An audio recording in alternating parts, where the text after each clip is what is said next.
நித்ரா matrimony பல லட்சம் தமிழர்களின் நம்பகமான நம்பர் 1 மேட்ரிமோனி. திருமணம் செய்ய உடனே பதிவு செய்யுங்கள் நித்ரா மேட்ரிமோனியில்.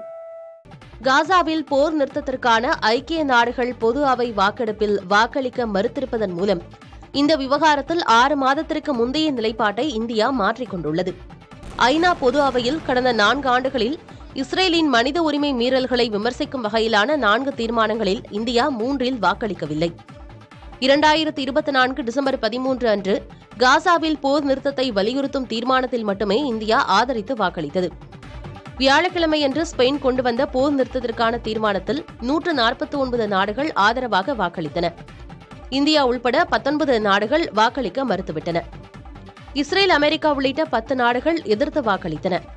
55,000 பேர் கொல்லப்பட்ட காசா நெருக்கடி குறித்து இந்தியா ஆழ்ந்த கவலை கொண்டிருந்தாலும் பேச்சுவார்த்தை மற்றும் ராஜதந்திர நடவடிக்கைகள் மூலம் மட்டுமே மோதல்களை தீர்க்க முடியும் என்ற நம்பிக்கையில் இந்த முடிவை எடுத்ததாக ஐநாவுக்கான இந்தியாவின் நிரந்தர பிரதிநிதி பரவதநேனி ஹரிஷ் தெரிவித்தார். நித்ரா மேட்ரிமோனி பல லட்சம் தமிழர்களின் நம்பகமான நம்பர் 1 மேட்ரிமோனி. திருமணம் செய்ய உடனே பதிவு செய்யுங்கள் நித்ரா மேட்ரிமோனியில்.